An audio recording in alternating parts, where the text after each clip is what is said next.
So where there's good, there's bad. And this time, it's bad. Welcome everyone, my name's Jimbo, welcome back to the channel. If you like what I do here, consider clicking that subscribe button and ring the notification bell so you don't miss anything. So yesterday, well, a few days ago, I did a top 10 video on the best movies I saw in 2019. But unfortunately, where there's best, there's also worse. And I like to do worse videos because it's fun to tear movies apart. Now, I've got 10 terrible, disastrous movies for you guys today. Now, a quick disclaimer, I didn't see every bad movie in 2019, which a lot of other people have already talked about. So, for example, The Fanatic and Cats will not be on this list because I haven't seen them. Grab your wake-up juice. This is going to be a long one. So bear in mind, there are reviews of some of the films which are going to be on this list, and I'll link them down in the description if I have them.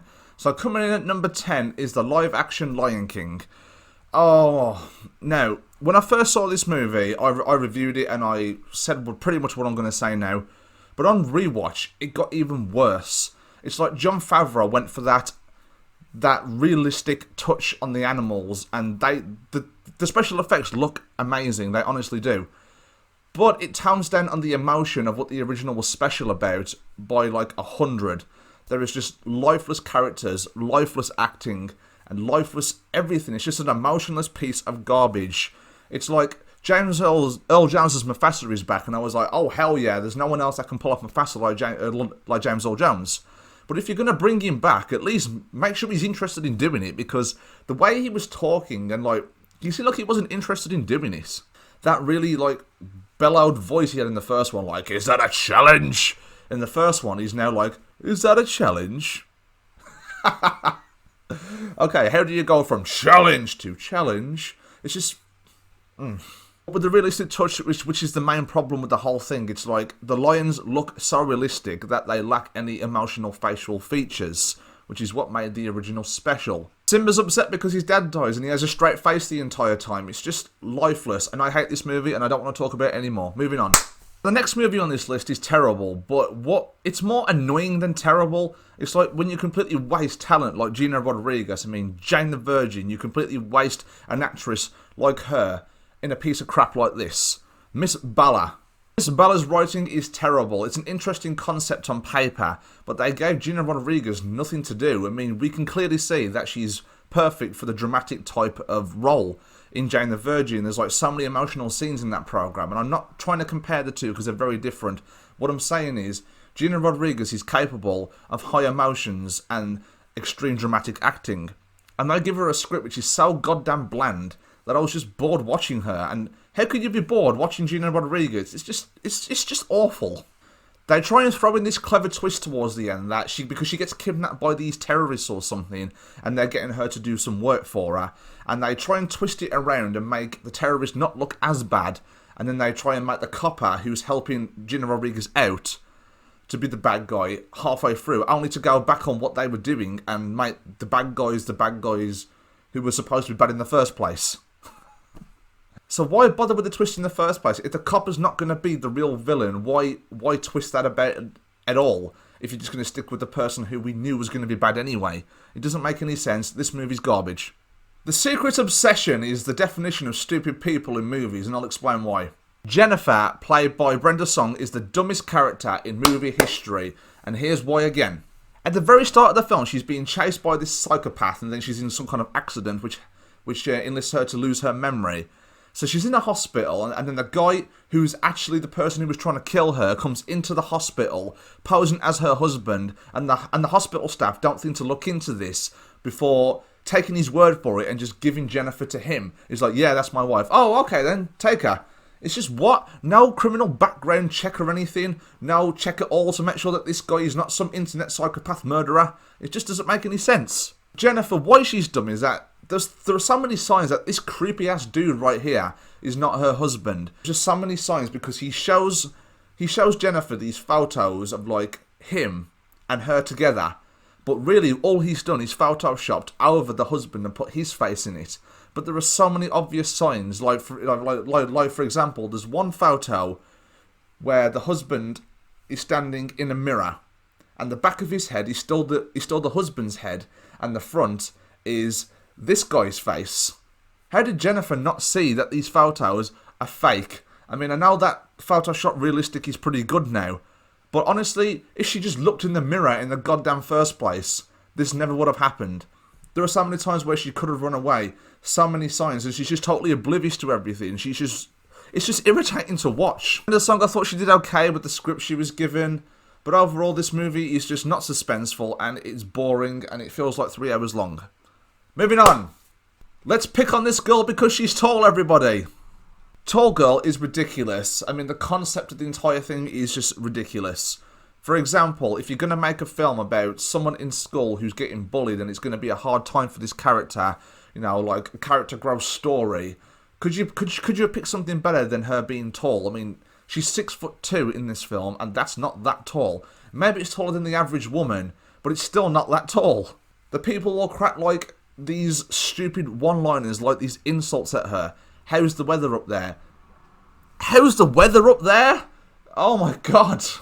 Plus it decides to throw an incredibly predictable plot twist. For example, she has this best friend in this film, and he's an absolute arsehole, and for some reason he's just in love with her. Throughout the whole film, he doesn't prove that he should be with her at all. The guy's just an arsehole and he does stupid things to try and get with her, like jeopardising a relationship and just other stupid shit like that.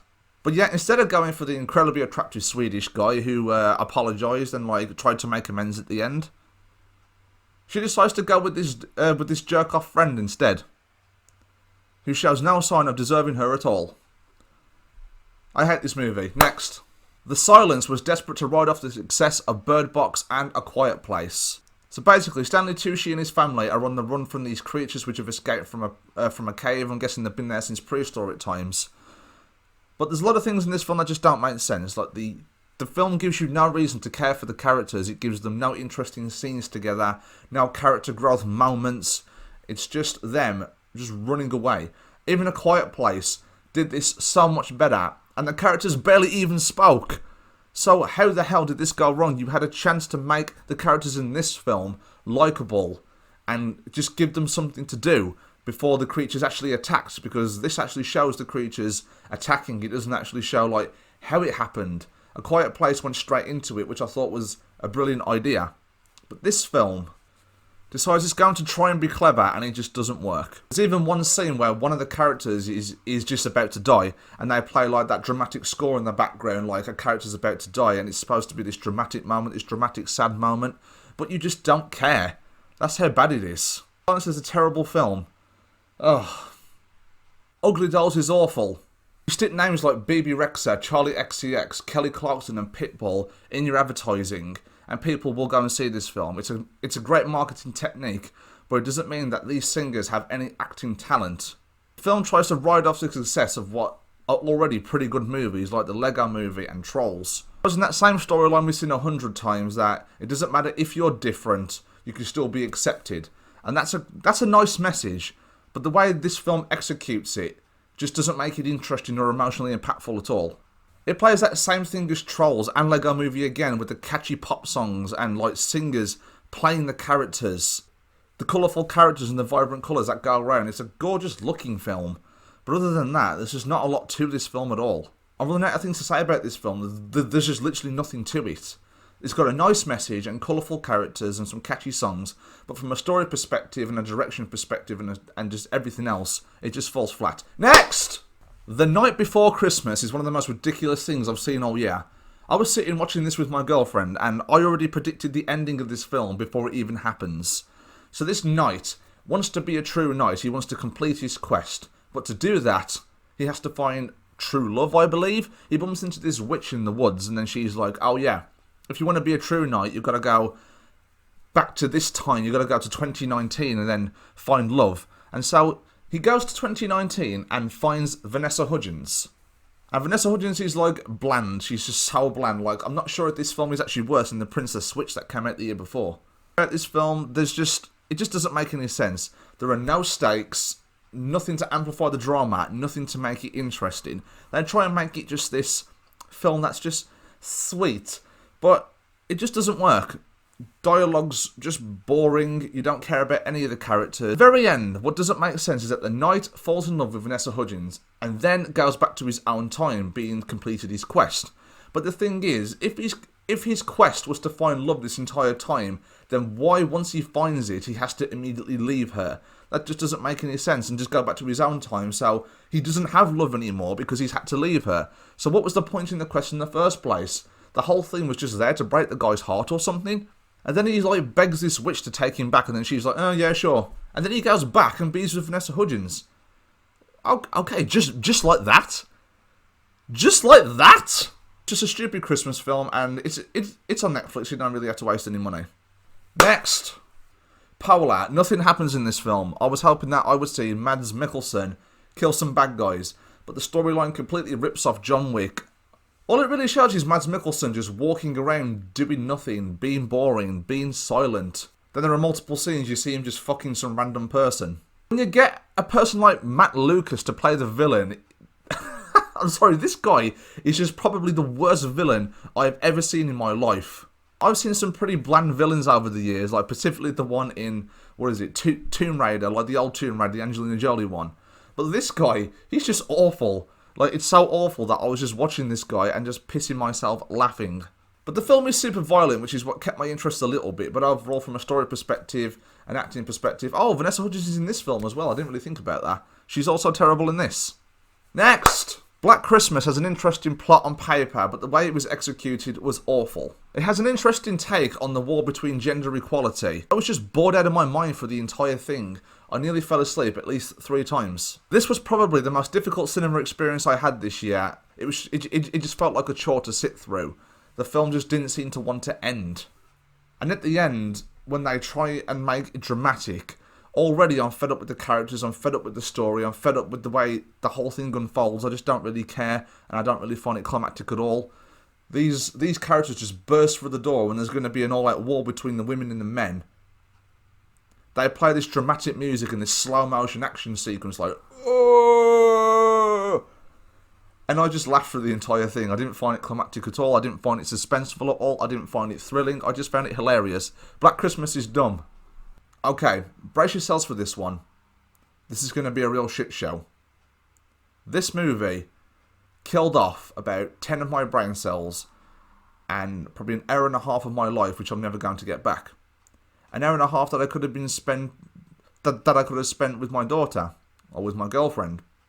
I even would have preferred to go into work over watching this. Logan Paul's Airplane Mode. Boom! Now, it's weird when you call something like this a movie because it's just completely insane and over the top. They try and play jokes out like they're supposed to be funny, but they're just not. The characters are constantly like yelling. They feel the need to yell their jokes. Just because the characters are yelling doesn't make it remotely funny. But I found myself laughing regardless, not because I thought the jokes were clever or because I thought the film was generally funny, but because the film is stupid. It is so stupid. The characters in this film are just insane. I mean, when you get stuff like Lele Pons, like slipping and falling on her face, Logan Paul having some sixth sense that he can hear gay people, and there are like even like racist jokes and like jokes about homophobia. It's just really stupid and a bit offensive. Got a bit of a sense of humour, so I pushed past all of it, but this film will actually, I think it'll offend quite a lot of people. The constant yelling, the goddamn yelling. Why do these characters feel the need to yell? Let's do it! What the hell is going on? Leave Reggie alone! 767! I mean, if you don't got this, then who got this? I guess somebody need to get this. Oh, this best gonna get got this. I need money to go and get this. So to make a joke funny, you have to shout this loud!